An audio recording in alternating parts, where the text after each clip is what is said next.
बिस्मिल्लाहिर्रहमानिर्रहीम। मेरा नाम मोहम्मद तारिक है। तो आज हम क्लास 10th का पहला लेक्चर केमिस्ट्री का स्टार्ट करते हैं। चैप्टर का नाम है बेटा केमिकल इक्विलिब्रियम। तो केमिकल इक्विलिब्रियम के रिलेटेड जो भी चीज़ें होंगी आज हम डिस्कस करेंगे। केमिकल इक्विलिब्रियम नाम से ज़ाहिर है बेटा, जो केमिकल का वर्ड है, जब भी केमिकल का वर्ड आता है हमारे माइंड में बात आती है केमिकल रिएक्शन की। यानी हम केमिकल रिएक्शन डिस्कस करेंगे। ऐसे केमिकल रिएक्शन डिस्कस करेंगे जिनमें इक्विलिब्रियम होता है। अब वर्ड इक्विलिब्रियम का मतलब बैलेंस। इसका मतलब है कि ऐसे केमिकल रिएक्शंस हैं जिनमें इक्विलिब्रियम होता है, जो कि बैलेंस होते हैं। अब इसको हम थोड़ा सा एक्सप्लेन करते हैं कैसे होते हैं। सबसे पहले तो हम ये डिस्कस करेंगे कि बहुत सारे फिनोमिना हमें देखने को मिलते हैं नेचुरल तौर पर जिनमें इक्विलिब्रियम होता है। पहले हम नेचुरल प्रोसेस डिस्कस करते हैं, उसके बाद हम तरतीब से आगे चलते जाएंगे। अब अगर हम बात करें नेचुरल प्रोसेस की कि कौन सा ऐसा नेचुरल प्रोसेस है जिसमें इक्विलिब्रियम होता है, जिसमें केमिकल इक्विलिब्रियम होता है। और ये इक्विलिब्रियम केमिकली भी होता है, फिज़िकली भी होता है। बहुत सारी चीज़ें हमें देखने को मिलती हैं। तो अगर हम नेचुरल प्रोसेस की बात करें, सबसे बेहतरीन नेचुरल प्रोसेस है कि हमारे एटमॉस्फेयर में अगर हम देखें, अल्लाह ताला ने एनिमल्स बनाए और एनिमल्स के साथ ही अल्लाह ताला ने प्लांट्स भी बनाए। अब एनिमल्स और प्लांट्स में भी एक ऐसा प्रोसेस है, नेचुरल प्रोसेस है, जिसमें इक्विलिब्रियम है। कैसे?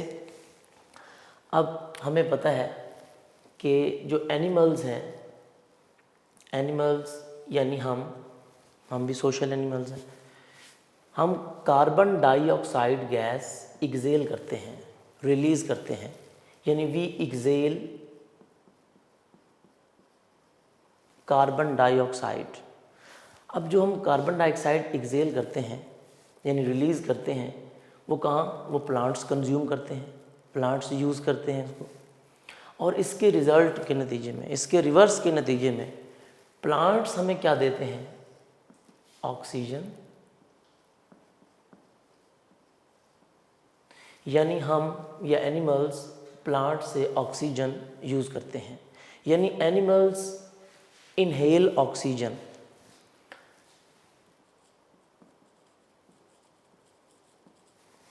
And exhale carbon dioxide. और इसके रिवर्स में देखें तो plants consume carbon dioxide and release oxygen. तो नेचुरल तौर पर देखा जाए तो इनमें एक बैलेंस हो जाता है कि अल्लाह ताला ने नेचुरल तौर पर एक ऐसा प्रोसेस बना दिया जिसमें इक्विलिब्रियम है। यानी अल्लाह ताला ने एनिमल्स बनाए, प्लांट्स बनाए। एनिमल्स ऑक्सीजन यूज़ कर रहे हैं और कार्बन डाइऑक्साइड दे रहे हैं, और प्लांट्स इसके रिवर्स के नतीजे में क्या कर रहे हैं? कार्बन डाइऑक्साइड कंज्यूम कर रहे हैं और ऑक्सीजन रिलीज़ कर रहे हैं।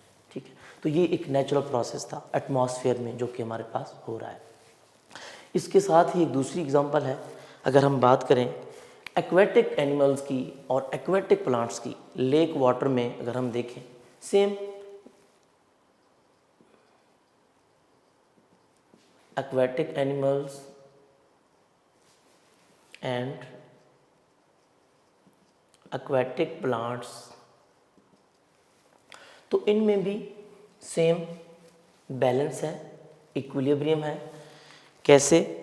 जो एक्वेटिक प्लांट्स अल्लाह ताला ने बनाए लेक वाटर में, एक्वेटिक एनिमल्स भी बनाए। एक्वेटिक एनिमल्स की एग्जांपल फ़िश, अगर हम बात करें, अल्लाह ताला ने फ़िश बनाई, एक्वेटिक एनिमल है। तो वहाँ भी अल्लाह ताला ने उसके साथ एक्वाटिक प्लांट्स भी बना दिए बहुत सारे, ताकि इनमें बैलेंस रहे। कैसे? एक्वाटिक एनिमल्स सेम,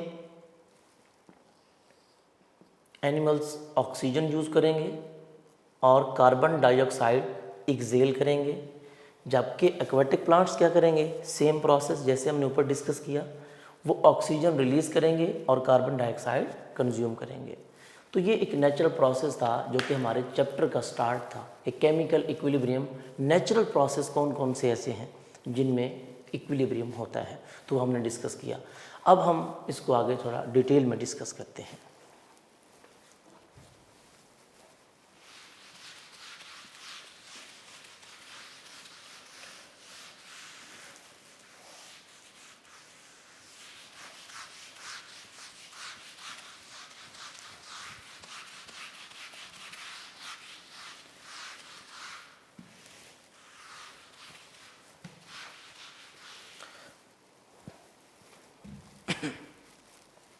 जी, अब हम बात करते हैं, केमिकल इक्विलिब्रियम की डिस्कस हो गई। अब हम बात करते हैं केमिकल इक्विलिब्रियम की। जब भी बात की जाती है तो हमें पहले पता होना चाहिए व्हाट इज़ केमिकल रिएक्शन। हमें केमिकल रिएक्शन का पता होना चाहिए, क्योंकि केमिकल रिएक्शन का जब तक हमें पता नहीं होगा तब तक हम केमिकल इक्विलिब्रियम को नहीं समझ सकते। तो सबसे पहले हम बात करते हैं कि केमिकल रिएक्शन है क्या। What is chemical reaction?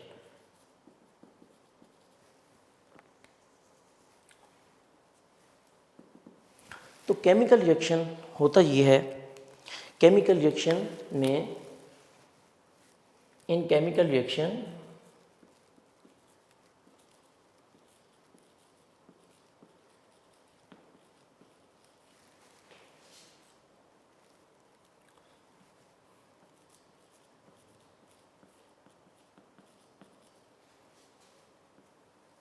substances combine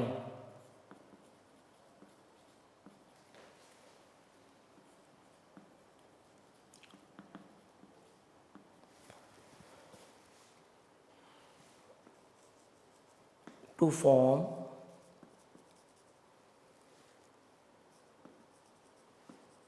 the new substances। यानी केमिकल रिएक्शन वो होता है जिसमें डिफरेंट सब्सटेंसेस कंबाइन होते हैं एक नया सब्सटेंस बनाने के लिए, उसको केमिकल रिएक्शन कहते हैं। अब यहाँ पर मैंने दो बातें की हैं। पहली बात तो मैंने ये की है कि सब्सटेंसेस कंबाइन होते हैं, सब्सटेंसेस कंबाइन होंगे तो कोई नया सब्सटेंस बनेगा। दूसरी बात मैंने की है to form the new substance, the new substances, नए सब्सटेंस बनाने के लिए, उसको केमिकल रिएक्शन बोलेंगे। अब इसकी एग्जांपल कैसे पता चलेगा? फॉर एग्जांपल, जो कि अक्सर हम एक एग्जांपल डिस्कस करते हैं, फॉर्मेशन ऑफ वाटर। अब हमें पता है when hydrogen gas and oxygen gas combine to form water H2O। Balance करने के लिए हमें पता है हम यहाँ पर 2 लगाएंगे, क्योंकि ऑक्सीजन यहाँ 2 है, यहाँ 1 था, 2 लगाया। इसी तरह जब यहाँ 2 लगाएंगे तो हाइड्रोजन 2 2 4, हाइड्रोजन को बैलेंस करेंगे, यहाँ भी 2 लगाएंगे। ये बैलेंस इक्वेशन है वाटर की। इस रिएक्शन की कुछ कंडीशंस होती हैं। In the presence of platinum catalyst, और हम इसको हीट भी करते हैं। इन दो गैसेस को जब हम हीट करते हैं in the presence of platinum, तो वाटर बनता है। हमें पता है कि ये हाइड्रोजन गैस है, ऑक्सीजन भी गैस है, जबकि वाटर लिक्विड है। तो अब इसमें देखें कि दो सब्सटेंस कंबाइन हो रहे हैं और एक नया सब्सटेंस बना रहे हैं जो कि वाटर है। अब यहाँ पर बात की गई, जो सब्सटेंस कंबाइन होते हैं उनको कहा जाता है रिएक्टेंट्स। यानी इस रिएक्शन में अगर हम देखें, hydrogen gas and oxygen gas, these are called reactants. और जो नया सब्सटेंस बना, चाहे वो एक बने चाहे वो 2 बने, जितने भी बने, उसको हम बोलेंगे प्रोडक्ट। ये हमारे पास प्रोडक्ट है। रिएक्टेंट्स हमारे पास 2 हैं और प्रोडक्ट हमारे पास 1 है। तो ये केमिकल रिएक्शन है। तो हम कह सकते हैं कि जो सब्सटेंस कंबाइन होते हैं उनको कहा जाता है रिएक्टेंट्स, और जो नया सब्सटेंस बनता है या जो नए सब्सटेंसेस बनते हैं उनको कहा जाता है प्रोडक्ट्स। तो केमिकल रिएक्शन में रिएक्टेंट्स और प्रोडक्ट्स का कॉन्सेप्ट भी क्लियर हो गया। तो ये केमिकल रिएक्शन था। अब ज़रूरी नहीं है कि सारे केमिकल रिएक्शन में इक्विलिब्रियम हो, और ज़रूरी नहीं है कि केमिकल रिएक्शन में इक्विलिब्रियम ना हो। इट मीन केमिकल रिएक्शन में इक्विलिब्रियम हो भी सकता है और नहीं भी हो सकता। तो जिनमें हो सकता है उनको भी डिस्कस करते हैं, जिनमें इक्विलिब्रियम नहीं होता उनको भी डिस्कस करते हैं। ठीक है। तो कुछ केमिकल रिएक्शन ऐसे भी होते हैं जब उनका रिएक्शन कराया जाए तो उसमें सारे के सारे जो रिएक्टेंट्स हैं वो प्रोडक्ट्स में कन्वर्ट हो जाते हैं और उसके बाद रिएक्शन ख़त्म हो जाता है। उस रिएक्शन को कहा जाता है कंप्लीट रिएक्शन। कंप्लीट रिएक्शन यानी ऐसा chemical reaction in which all the reactants have been converted into products, जिसमें सारे रिएक्टेंट्स मिलकर प्रोडक्ट बना लें और रिएक्शन कंप्लीट हो जाए। फॉर एग्जांपल वाटर की फॉर्मेशन की बात करते हैं। देखिए अगर हम हमारे पास कितने 2 मोल हाइड्रोजन थे, 1 मोल ऑक्सीजन गैस थी, यानी कि 2 मोल ऑक्सीजन मॉलिक्यूल, 1 मोल ऑक्सीजन मॉलिक्यूल, 2 मोल हाइड्रोजन मॉलिक्यूल, 1 मोल ऑक्सीजन मॉलिक्यूल थे, तो 2 मोल किसके बने? वाटर मॉलिक्यूल के बने। तो हमारे पास जितने रिएक्टेंट्स थे सारे कन्वर्ट हो गए किसमें? प्रोडक्ट्स में। इक्वेशन बैलेंस हो गई। इसको कहा जाता है कंप्लीट रिएक्शन। यानी जितने रिएक्टेंट्स थे सारे के सारे मिलकर किसमें कन्वर्ट हो गए? प्रोडक्ट्स में। उनको कंप्लीट रिएक्शन। इसी तरह एक और एग्जांपल भी है हमारे पास। अगर हम बात करें, हमने पहले भी पढ़े हुए सोडियम और क्लोरीन की, जब आपस में कंबाइन होते हैं सोडियम क्लोराइड बनाते हैं। बैलेंस करने के लिए हम यहाँ 2 लगाते हैं और यहाँ भी 2 लगाते हैं। तो हमें पता है 2 सोडियम है और 2 ही क्लोरीन है, दोनों ने आपस में मिलकर 2 सोडियम क्लोराइड बना दिए। यानी जितने रिएक्टेंट्स थे सारे के सारे प्रोडक्ट में कन्वर्ट हो गए, अब कोई रिएक्टेंट बाकी नहीं रहा। सेम हेयर, इसको बोलते हैं कंप्लीट रिएक्शन। अब कुछ रिएक्शन ऐसे भी होते हैं, कुछ रिएक्शन ऐसे भी होते हैं कि वो कंप्लीट नहीं होते, यानी उनके सारे रिएक्टेंट्स प्रोडक्ट्स में कन्वर्ट नहीं होते। उनको कहा जाता है इनकम्प्लीट रिएक्शन।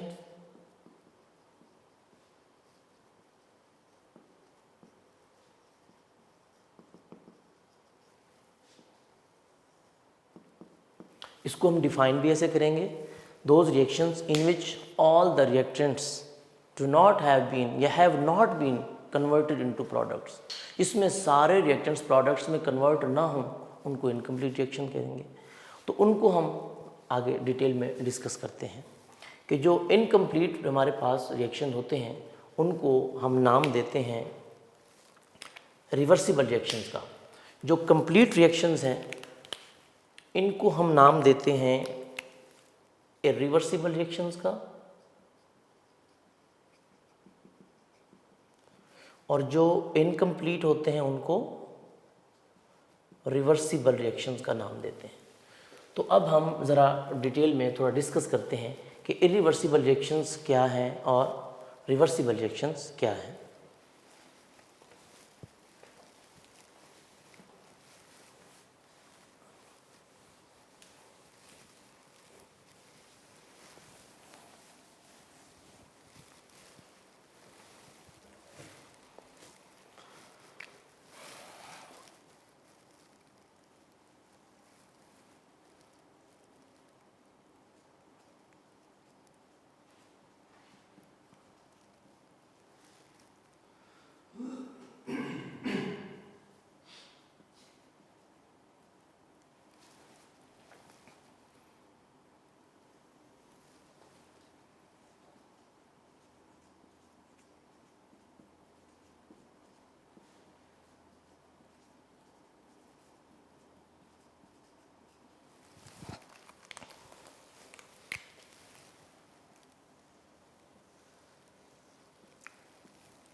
जी, अब हम इरिवर्सिबल रिएक्शंस, जैसे मैंने आपको पहले बताया है कि जिनको हम कंप्लीट रिएक्शन कहते हैं, यानी ऐसे रिएक्शंस इन विच जब रिएक्टेंट्स प्रोडक्ट बना लें तो रिएक्शन ख़त्म हो जाता है, यानी दोबारा इन विच ऐसे रिएक्शंस में products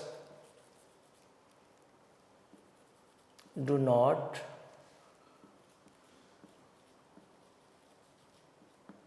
recombine to form reactants। यानी एक बार रिएक्टेंट्स ने मिलकर प्रोडक्ट बना लिया तो उसके बाद प्रोडक्ट दोबारा टूटकर डिकम्पोज होके या रिकम्बाइन होकर रिएक्टेंट्स में कन्वर्ट नहीं होंगे। जैसे मैंने आपको एग्जांपल दी वाटर की। अब हाइड्रोजन और ऑक्सीजन ने मिलकर एक दफ़ा वाटर बना लिया तो अब वाटर दोबारा during a chemical reaction decompose होके ऑक्सीजन और हाइड्रोजन में कन्वर्ट नहीं होगा। ऐसे रिएक्शन को कहा जाता है इरिवर्सिबल। नाम से जाहिर है इरिवर्सिबल, जो रिवर्स ना हो। इसकी टर्म को बेहतरीन अंदाज में इस तरह समझा जा सकता है, जैसे एक चीज़ होती है रेगुलर, एक होती है इरेगुलर, जो रेगुलर ना हो। इसी तरह एक चीज़ होती है रेलेवेंट, जो रिलेटेड होती है किसी चीज़ के। एक चीज़ होती है इरेलीवेंट, यानी जो रेलेवेंट ना हो। सेम एक चीज़ होती है रिवर्सिबल, जिसमें रिवर्स हो। एक चीज़ होती है इरिवर्सिबल, जिसमें रिवर्स ना हो।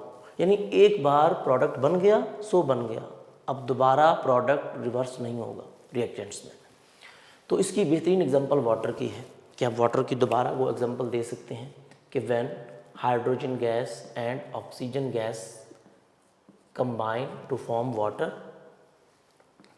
This is the example of irreversible reaction. Same sodium chloride वाली भी दे सकते हैं कि एक बार प्रोडक्ट बन गया उसके बाद दोबारा प्रोडक्ट्स टूट कर रिएक्टेंट्स में नहीं आएंगे। इनकी कुछ कैरेक्टरिस्टिक्स होती हैं। कैरेक्टरिस्टिक्स यही हैं कि पहले ही कैरेक्टरिस्टिक्स ये है कि इन रिएक्शंस को कंप्लीट रिएक्शंस कहा जाता है कि ये कंप्लीट हो गए हैं, रिएक्टेंट्स प्रोडक्ट बना चुके हैं। दूसरी बात, इनको रिप्रेजेंट करने का बेहतरीन तरीका है, इनको सिंगल एरो से रिप्रेजेंट किया जाता है। Between reactants and products they are represented by single arrow, by putting a single arrow between reactants and products like this। ये उनकी कैरेक्टरिस्टिक्स थे। इनको कंप्लीट रिएक्शन कहा जाता है। यानी कि ऐसे भी रिएक्शंस होते हैं जो एक बार कंप्लीट हो गए तो उनमें इक्विलिब्रियम नहीं होता। ऐसे केमिकल रिएक्शंस में इक्विलिब्रियम नहीं होता, नो इक्विलिब्रियम। दूसरी रिएक्शन है रिवर्सिबल रिएक्शंस। अब रिवर्सिबल रिएक्शन मीन नाम से जाहिर है जिनमें रिवर्स हो, यानी जिसमें रिएक्टेंट्स प्रोडक्ट भी बना सकते हों और प्रोडक्ट्स दोबारा रिएक्टेंट्स भी बना सकते हों। यानी हम कह सकते हैं the reactions in which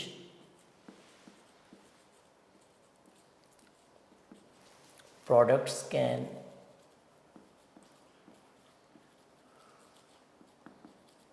recombine to form reactants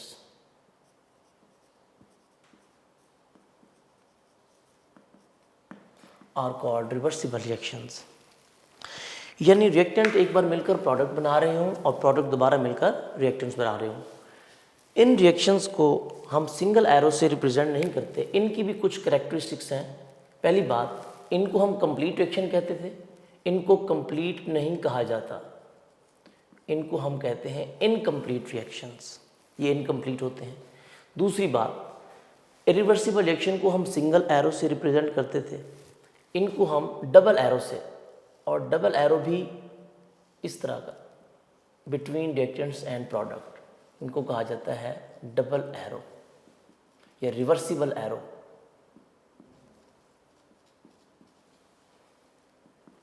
double arrow से रिप्रेजेंट किया जाता है बिटवीन रिएक्टेंट्स एंड प्रोडक्ट्स।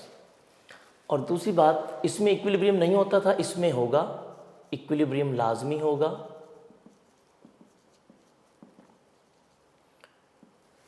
यानी इनमें इक्विलिब्रियम होता ही रिवर्सिबल में है, इरिवर्सिबल में इक्विलिब्रियम होता ही नहीं है।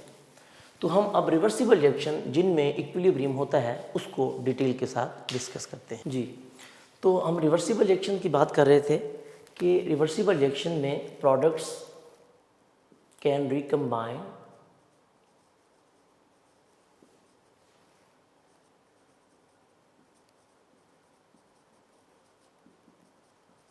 to form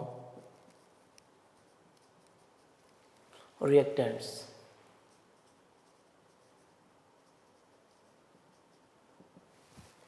उनको रिवर्सिबल कहेंगे। कैरेक्टरिस्टिक्स भी हमने डिस्कस की। अब हम इसकी एग्जांपल डिस्कस करते हैं डिटेल में कि कैसे है। अब पता कैसे चलेगा कि कोई भी रिएक्शन रिवर्सिबल है या इरिवर्सिबल है, उसको चेक किया जाता है, उसको ऑब्जर्व किया जाता है। तो उसकी एग्जांपल हम डिस्कस करते हैं। बेहतरीन एग्जांपल हमारे पास है।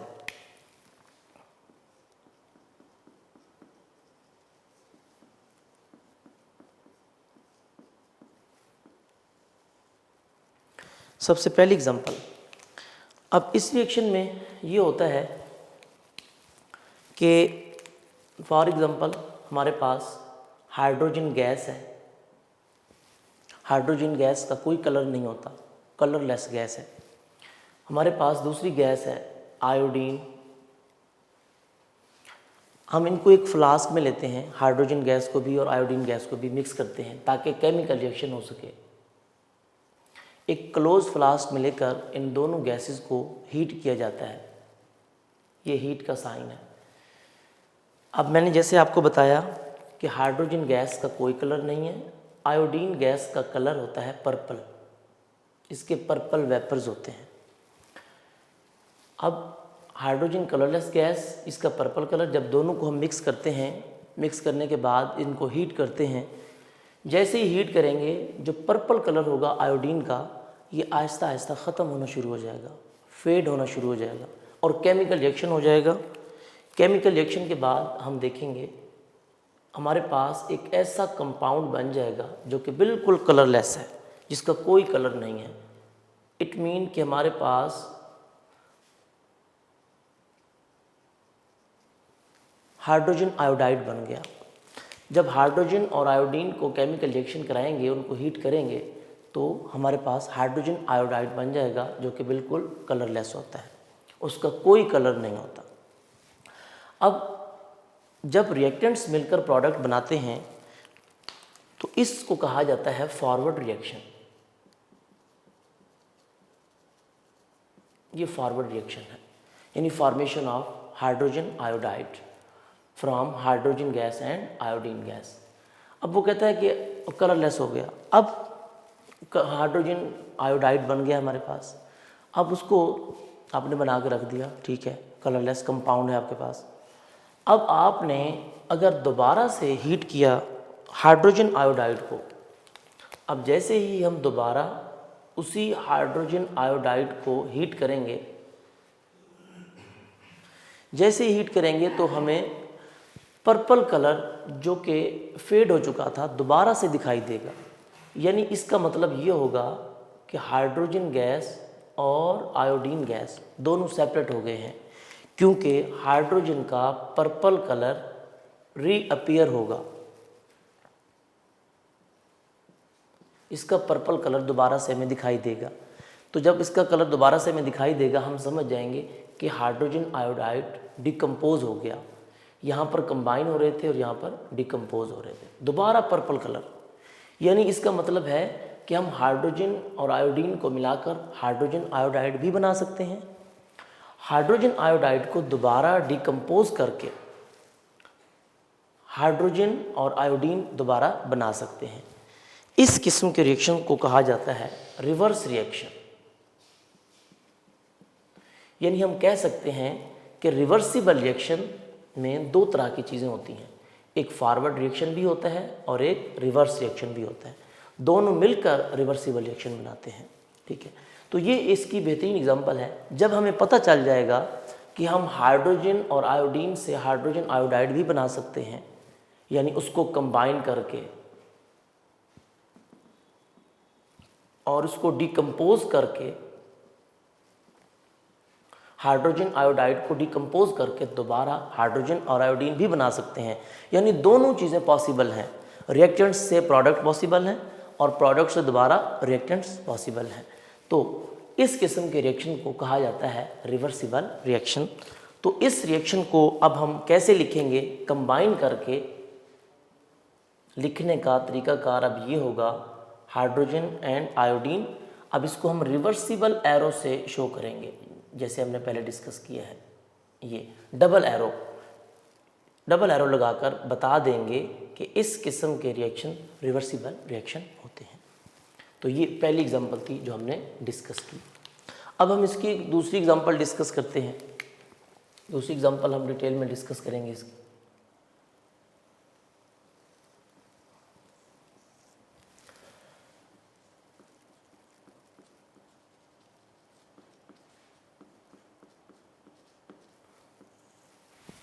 अब दूसरी एग्जांपल ये है इसकी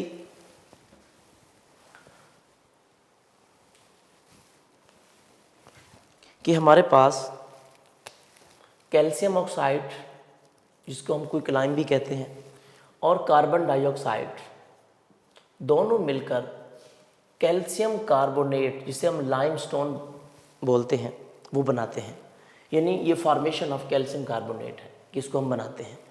अब वो कहते हैं कि अब इसको भी, इस कैल्शियम कार्बोनेट को लेकर अगर हम चलें, चेक करना चाहें कि क्या ये भी रिवर्सिबल रिएक्शन शो करता है या नहीं, तो हम उसको भी डिस्कस कर सकते हैं। कैसे? अब वो कहते हैं कि अगर हमारे पास कैल्शियम कार्बोनेट है, इसको हम हीट करते हैं। जैसे ही हम कैल्शियम कार्बोनेट को हीट करेंगे, जाहिर सी बात है कैल्शियम कार्बोनेट डिकम्पोज होके कैल्शियम ऑक्साइड बनाएगा और कार्बन डाइऑक्साइड गैस बनेगी। अब याद रखना, जब भी रिवर्सिबल रिएक्शन हमने करना है तो हमेशा एक क्लोज्ड फ्लास्क में, क्लोज सिस्टम में करना है। ओपन फ्लास्क में, ओपन सिस्टम में हम इसको नहीं कर सकते। तो क्लोज फ्लास्क में करना है। अगर हम कैल्शियम कार्बोनेट, अब मैं यहाँ पे आपको शो करता हूँ, ये देखिए हमारे पास फ्लास्क है, कोनिकल फ्लास्क।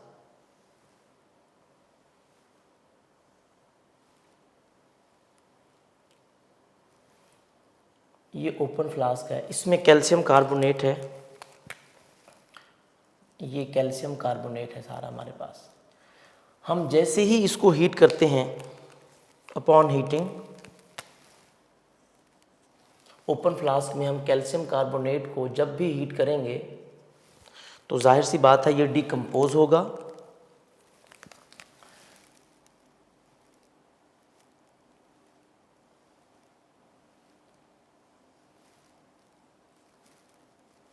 जैसे ही डिकम्पोज होगा,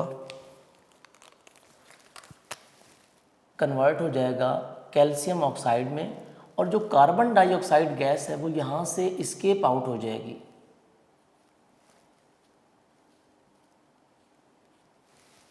यानी हम ये कह सकते हैं कि रिएक्शन तो हो गया, डिकम्पोजिशन तो हो गई, कार्बन डाइऑक्साइड तो बन गई। अब हम चेक करना चाहते हैं कि ये रिवर्स है कि नहीं, यानी ये दोनों मिलकर आप कैल्शियम कार्बोनेट बनाते हैं या नहीं। अगर हम ओपन फ्लास्क में करेंगे वो तो कार्बन डाइऑक्साइड एस्केप आउट हो जाएगी और रिएक्शन हमारा कंप्लीट हो जाएगा। इसीलिए अगर हम ओपन फ्लास्क में करेंगे तो ये मैंने एरो शो किया, कार्बन डाइऑक्साइड एस्केप आउट हो जाएगी, तो पॉसिबल नहीं है। चेक करना कि वो रिवर्सिबल है या नहीं। तो उसको रिवर्स चेक करने के लिए हम परफॉर्म करते हैं क्लोज फ्लास्क में।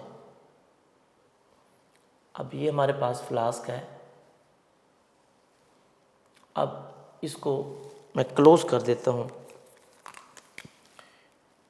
ये इसको क्लोज कर दिया गया स्टॉपर की मदद से। ये देखें, अब हमने जब भी ये रिएक्शन कराना है क्लोज सिस्टम में कराना है। अब हमारे पास ये कैल्शियम कार्बोनेट है। अब कैल्शियम कार्बोनेट को हम जब भी हीट करेंगे तो ये कन्वर्ट हो जाएगा सेम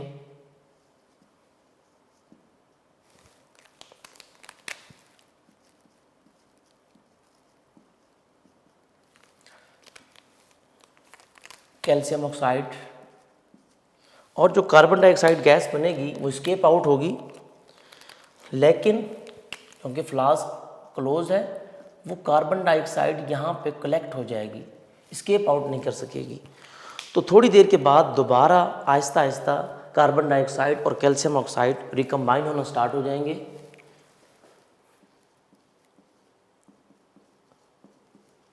और कैल्शियम कार्बोनेट बना देंगे। इसका मतलब ये होगा कि ये रिएक्शन रिवर्सिबल है।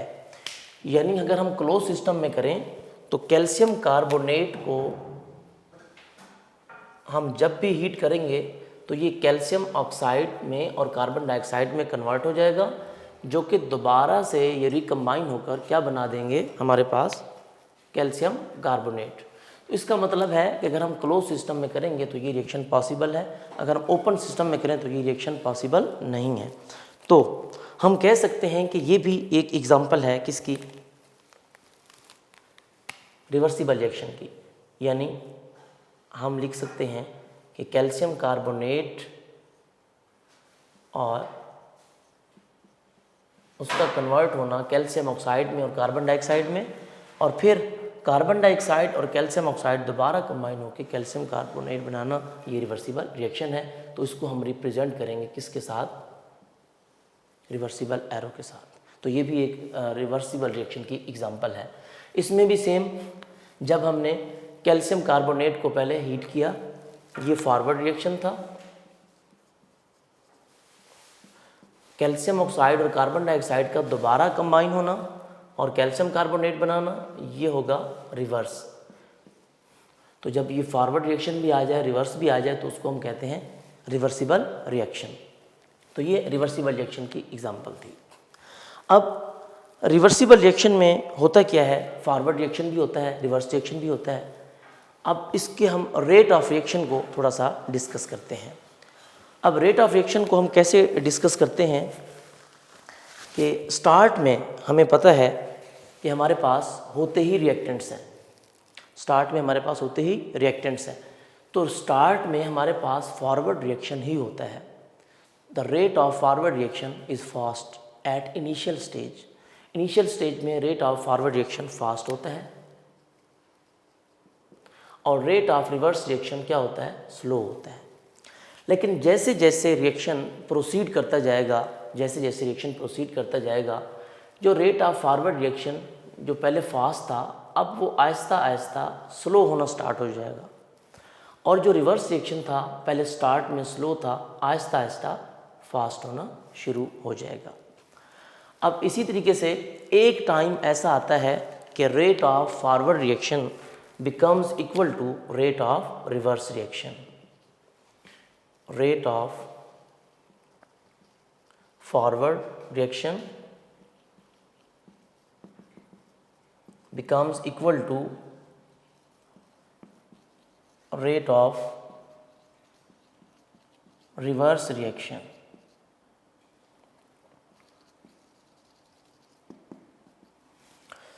तो जब रेट ऑफ फॉरवर्ड रिएक्शन भी और रेट ऑफ रिवर्स रिएक्शन दोनों इक्वल हो जाते हैं तो इसको कहा जाता है केमिकल इक्विलिब्रियम। तो रिवर्सिबल रिएक्शन मैंने आपको पहले ही कहा था कि होता ही उनमें है जिनमें रिवर्सिबल रिएक्शन हो, जिसमें रिवर्स रिएक्शन हो उसमें होता है। तो इस रिएक्शन में जब रेट ऑफ फॉरवर्ड और rate of reverse reaction equal हो जाते हैं, जो कंपोजिशन होती है रिएक्शन मिक्सचर की at this stage, composition of reaction mixture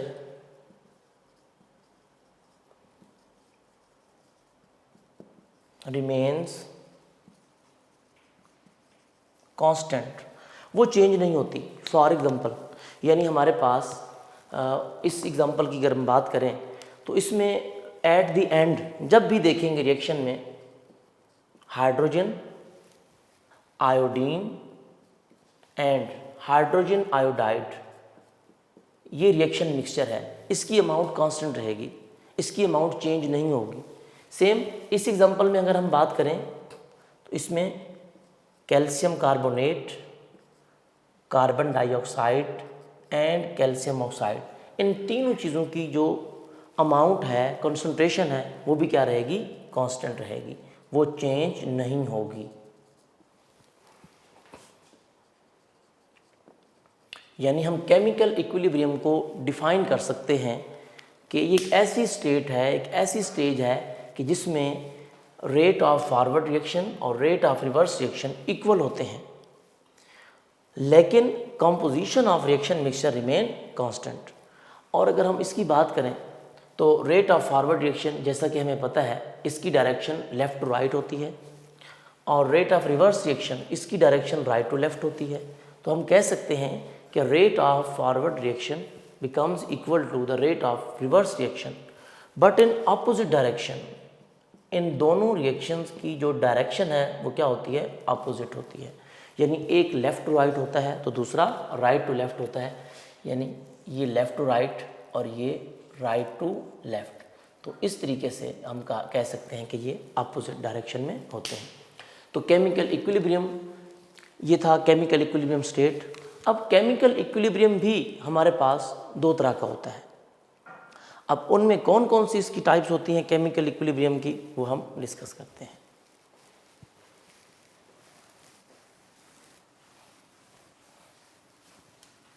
जी, तो केमिकल इक्विलिब्रियम स्टेट की हम बात कर रहे थे। तो केमिकल इक्विलिब्रियम स्टेट जैसे मैंने आपको बताया कि रेट ऑफ फॉरवर्ड रिएक्शन भी होता है, रेट ऑफ रिवर्स रिएक्शन भी होता है, दोनों की डायरेक्शन अपोजिट होती है, लेकिन कंपोजिशन ऑफ रिएक्शन मिक्सचर वो चेंज नहीं होती। यानी जितने रिएक्टेंट्स थे स्टार्ट में, at the end quantity total उतनी ही रहेगी, वो कोई चेंज नहीं आएगा, अमाउंट में कोई चेंज नहीं आता, वो कांस्टेंट रहती है। तो केमिकल इक्विलिब्रियम स्टेट भी दो तरह की होती है, उसकी भी टू पॉसिबिलिटीज़ हैं। Number 1 static equilibrium and number 2 dynamic equilibrium. तो हम बात करते हैं स्टैटिक इक्विलिब्रियम की। स्टैटिक नाम से जाहिर है, स्टैटिक का मतलब होता है एट रेस्ट, साकिन। तो इसको हम ऐसे कहते हैं कि when reaction ceases to proceed. Ceases एक टर्म है, न्यू टर्म है हमारे लिए। सीजेस मीन स्टॉप हो जाना, रुक जाना, यानी कि रिएक्शन आगे ना बढ़े, प्रोसीड ना करे, रिएक्टेंट्स मिलकर प्रोडक्ट्स बना लें, उसके बाद रिएक्शन प्रोसीड हो जाए, आगे प्रोसीड ना हो रहा हो, आगे फर्दर कोई रिएक्शन ना हो रहा हो, एक बार रिएक्टेंट्स मिलकर प्रोडक्ट बना लें, उसके बाद रिएक्शन रुक जाए, ना उसमें फॉरवर्ड रिएक्शन हो रहा हो ना उसमें रिवर्स रिएक्शन हो रहा हो, उसको बोलते हैं स्टैटिक इक्विलिब्रियम। और ये रिएक्शन होता मोस्टली फिजिकली फिनोमिना में। केमिकली अगर देखें तो आप ना होने के बराबर है, शायद ही कोई एक आधा ऐसा रिएक्शन हो जिसमें स्टैटिक इक्विलिब्रियम हो, ठीक है। मोस्टली ये फिजिकल फिनोमिना में होता है। जैसे मैंने एग्जांपल दी, अ बिल्डिंग रिमेन स्टैंडिंग, एक बिल्डिंग है वो खड़ी रहती है, गिरती नहीं है। क्यों? क्योंकि फिजिक्स में भी आपने पढ़ा कि उस पर तमाम जो फोर्सेस एक्ट कर रही हैं वो सारी की सारी बैलेंस हैं, उनका रिजल्टेंट ज़ीरो है, सिफर है। इस वजह से वो बिल्डिंग जो है वो स्टेबल रहती है, वो गिरती नहीं है। तो बिल्डिंग रेस्ट में होती है, वो स्टैटिक इक्विलिब्रियम की एग्जांपल है। Building remain standing rather than falling down because all the forces acting on the building are balanced. दूसरी हमारे पास डायनेमिक। डायनेमिक नाम से जाहिर है, डायनेमिक का मतलब होता है कॉन्टिन्यू, कॉन्टिन्यू हो, नॉट एट रेस्ट, रेस्ट में ना होना। तो इसमें क्या होता है कि रिएक्शन स्टॉप नहीं होता, रिएक्शन नहीं रुकता। क्यों नहीं रुकता? रिएक्टेंट्स मिलकर प्रोडक्ट्स बना रहे होते हैं और प्रोडक्ट्स दोबारा मिलकर रिएक्टेंट्स बना रहे होते हैं। जैसा कि हमने एग्जांपल इसकी डिस्कस भी की है कि हाइड्रोजन गैस और आयोडीन गैस मिलकर हाइड्रोजन आयोडाइड बना रहे होते हैं, ठीक है। और उसी टाइम में थोड़ी ही देर के बाद वही हाइड्रोजन आयोडाइड खुद ब खुद भी डिकम्पोज होके, या उसको अगर आप हीट करें उसी टेम्परेचर पे, ये डिकम्पोज होके हाइड्रोजन गैस और आयोडीन गैस में कन्वर्ट हो रहा होता है। इसीलिए हम कहते हैं कि रिएक्शन रुकता नहीं है, रिएक्टेंट्स मिलकर प्रोडक्ट बना रहे होते हैं और प्रोडक्ट्स रिकम्बाइन होके रिएक्टेंट्स बना रहे होते हैं। यानी हम कह सकते हैं उसी दौरान फॉरवर्ड रिएक्शन भी हो रहा होता है और रिवर्स रिएक्शन भी हो रहा होता है, जिसको हम लिख देते हैं कि hydrogen and iodine reversible hydrogen iodide, यानी इनमें रिवर्स रिएक्शन है। तो इस किस्म के जो रिएक्शन है ये स्टॉप नहीं होते। When reaction does not stop, only the rate of forward reaction and reverse reaction becomes equal to each other but in opposite direction। Direction opposite होती है। ये रिएक्टेंट्स प्रोडक्ट बना रहे हैं और ये प्रोडक्ट डिकम्पोज होकर रिएक्टेंट बना रहे हैं। ये एरो लेफ्ट टू राइट है और ये राइट टू लेफ्ट है, तो इनकी डायरेक्शन भी क्या है? अपोजिट है, यानी एक लेफ्ट टू राइट जा रहा है और एक राइट टू लेफ्ट। एक रिएक्टेंट प्रोडक्ट में जा रहा है और वहाँ से प्रोडक्ट दोबारा टूटकर रिएक्टेंट्स में आ रहा है, तो इसका मतलब है इनकी डायरेक्शन क्या होती है, अपोजिट।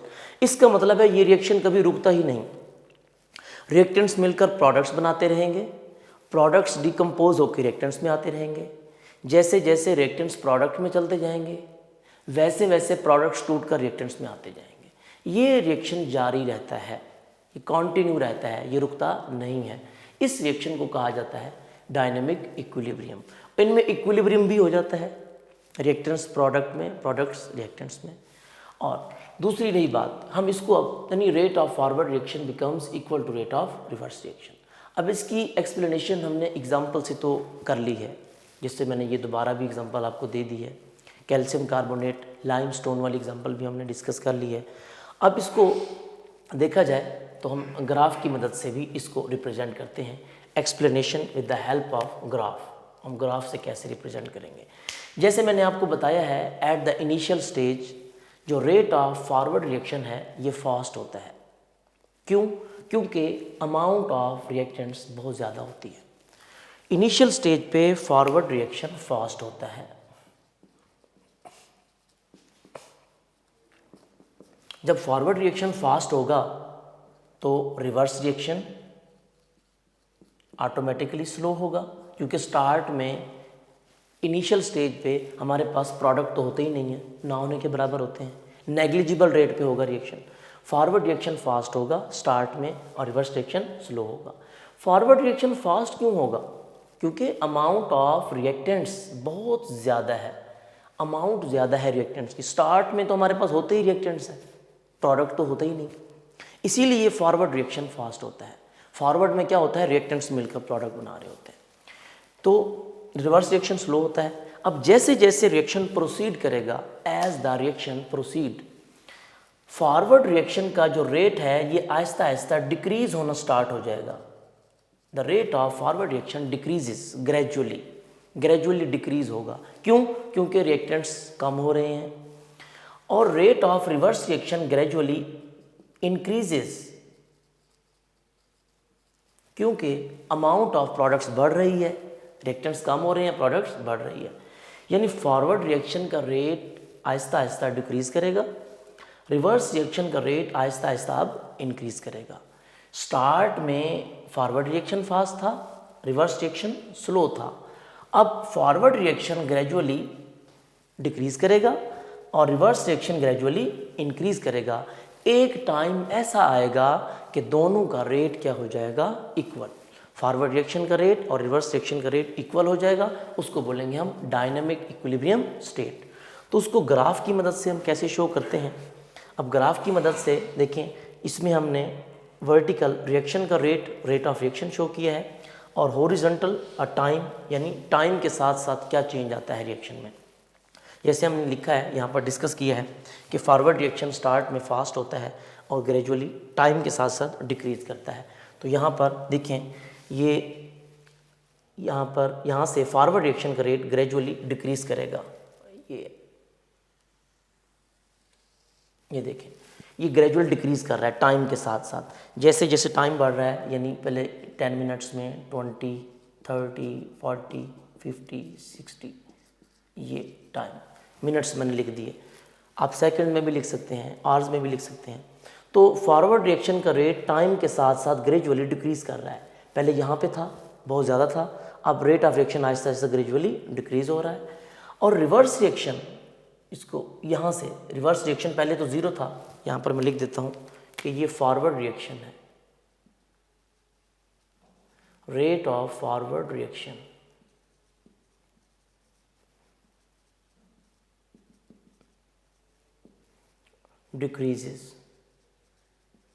डिक्रीज कर रहा है। On the other hand, rate of reverse reaction gradually increases, ये आहिस्ता आहिस्ता इंक्रीज कर रहा है, यानी कि ये ज़ीरो से बढ़ता जा रहा है। ये पहले ज़ीरो था, अब आहिस्ता आहिस्ता बढ़ता जा रहा है, यहाँ पे आ गया। वो आहिस्ता आहिस्ता डिक्रीज कर रहा है, ये आहिस्ता आहिस्ता टाइम के साथ साथ इंक्रीज कर रहा है। तो रेट ऑफ रिवर्स रिएक्शन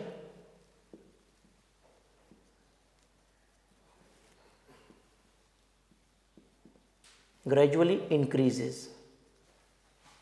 एक टाइम ऐसा आएगा कि दोनों का रेट क्या हो जाएगा, इक्वल, यानी एक आहिस्ता आहिस्ता डिक्रीज कर रहा है और एक आहिस्ता आहिस्ता इंक्रीज कर रहा है। तो एक टाइम ऐसा आएगा दोनों आपस में मिल जाएंगे, यानी दोनों का रेट इक्वल हो जाएगा। इस जहाँ पर दोनों इक्वल हो जाएंगे उसको बोलेंगे इक्विलिब्रियम स्टेट। जहाँ पर rate of forward reaction Aahista Aahista decrease करेगा वहाँ पर rate of reverse reaction Aahista Aahista increase करेगा। जहाँ पर दोनों आपस में दोनों का रेट इक्वल हो जाएगा उसको बोलेंगे इक्विलिब्रियम स्टेट, यानी डायनामिक इक्विलिब्रियम ये हमारे पास होगा, इक्विलिब्रियम स्टेट या डायनामिक इक्विलिब्रियम स्टेट। तो ये था हमारे पास डायनामिक इक्विलिब्रियम स्टेट की यानी कि एक्सप्लेनेशन। तो इस एक्सप्लेनेशन से हमें ये आइडिया होता है कि डायनामिक इक्विलिब्रियम में रेट ऑफ फॉरवर्ड रिएक्शन और रेट ऑफ रिवर्स रिएक्शन दोनों इक्वल होते हैं। कैसे? स्टार्ट में हमारे पास फॉरवर्ड रिएक्शन होता है, फॉरवर्ड रिएक्शन का रेट फास्ट होता है, रिवर्स रिएक्शन का रेट नेग्लिजिबल यानी ना होने के बराबर स्लो होता है। जैसे जैसे रिएक्शन प्रोसीड करता है, as the reaction proceed with the passage of time, rate of forward reaction gradually decreases and the rate of reverse reaction gradually increases, and a stage reaches where the rate of forward reaction becomes equal to the rate of reverse reaction। तो जहाँ पर दोनों का rate equal हो जाएगा उसको बोलेंगे हम डायनेमिक इक्विलिब्रियम स्टेट। तो डायनेमिक इक्विलिब्रियम स्टेट को जब हम ग्राफ की हेल्प से रिप्रेजेंट करते हैं, तो ये हमने ग्राफ बनाया, ये फॉरवर्ड रिएक्शन ग्रेजुअली डिक्रीज कर रहा है टाइम के साथ साथ, फॉरवर्ड रिएक्शन डिक्रीज करेगा तो रिवर्स रिएक्शन ग्रेजुअली इंक्रीज करेगा। एक टाइम ऐसा आएगा कि दोनों का रेट, दोनों की स्पीड इक्वल हो जाएगी। तो इस इक्विलिब्रियम स्टेट पे composition of reaction mixture remain unchange, remains constant, वो चेंज नहीं होती, दोनों का रेट इक्वल हो जाए। तो उसके बाद इसी से हमें ये भी आइडिया हो जाता है हम इसी से फॉरवर्ड और रिवर्स रिएक्शन को भी एक्सप्लेन कर सकते हैं। कैसे हम इसको एक्सप्लेन कर सकते हैं? जैसे मैंने आपको बताया, फॉरवर्ड रिएक्शन में हमेशा रिएक्टेंट्स मिलकर प्रोडक्ट बनाते हैं और रिवर्स में क्या होता है, प्रोडक्ट्स डिकम्पोज होके रिकम्बाइन होकर क्या बनाते हैं, रिएक्टेंट्स बनाते हैं। ये फॉरवर्ड और रिवर्स की भी बात हो गई। जो फॉरवर्ड रिएक्शन होता है वो हमेशा लेफ्ट टू राइट होता है क्योंकि रिएक्टेंट्स प्रोडक्ट में जा रहे होते हैं, जबकि जो रिवर्स रिएक्शन होता है ये हमेशा राइट टू लेफ्ट होता है। स्टार्ट में in the beginning forward reaction का रेट क्या होता है, फास्ट, रिवर्स रिएक्शन का रेट क्या होता है, स्लो।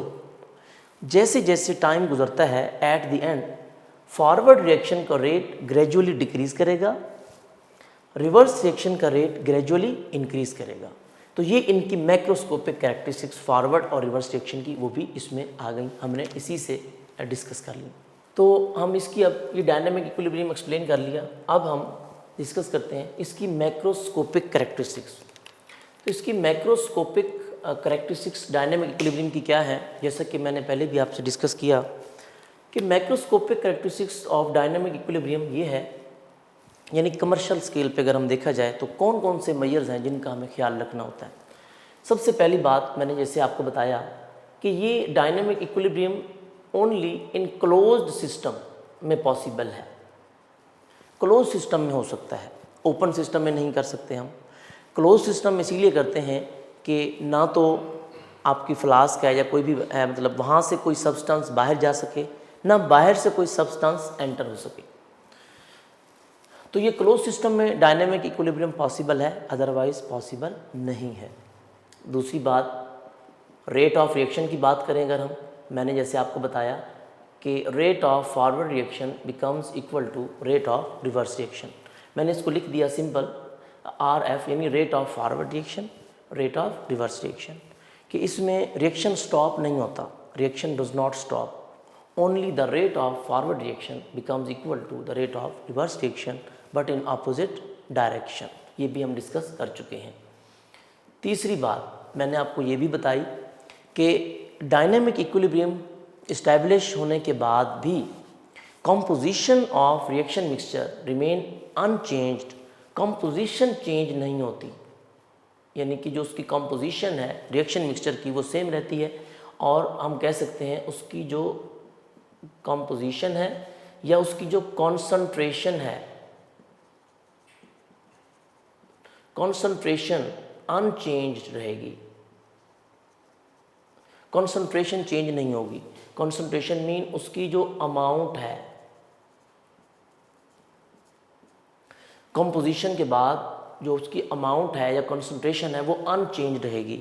जैसा कि हमने देखा था, हद तक इसकी जो फिजिकल प्रॉपर्टीज़ होती हैं वो भी चेंज नहीं होती। जैसे आयोडीन था, पहले उसका कलर फेड हो गया था, डिसअपेयर हो गया था, रिएक्शन के बाद जब दोबारा रिवर्स किया फिर वही कलर जाहिर हो गया, पर्पल कलर शो हुआ था। इसका मतलब है इसकी फिजिकल प्रॉपर्टीज़ भी चेंज नहीं होती, डेंसिटी भी वही रहती है, मैस भी वही रहता है, सब कुछ अनचेंज रहता है। उसके बाद चौथी बात कि हमारी मर्ज़ी कि हम क्या करें कि रिएक्शन को चाहे रिएक्टेंट से स्टार्ट करें चाहे प्रोडक्ट से स्टार्ट करें, यानी इनकी जो स्टार्टिंग है they can be started from either way, यानी हम रिएक्टेंट्स से भी प्रोडक्ट्स बना सकते हैं, हमारी मर्ज़ी। मैं दो हाइड्रोजन आयोडीन को पहले कंबाइन करके प्रोडक्ट बना लूँ, मेरी मर्ज़ी। मैं प्रोडक्ट को डिकम्पोज करके पहले क्या बना लूँ, रिएक्टेंट बना लूँ। यानी हम हाइड्रोजन और आयोडीन को मिलाकर भी हाइड्रोजन आयोडाइड बना सकते हैं, हमारी मर्ज़ी है। हम चाहें तो पहले हाइड्रोजन आयोडाइड को हीट करके हाइड्रोजन और आयोडीन बना लें, यानी हम फॉरवर्ड से भी स्टार्ट कर सकते हैं और हम रिवर्स से भी स्टार्ट कर सकते हैं, दोनों।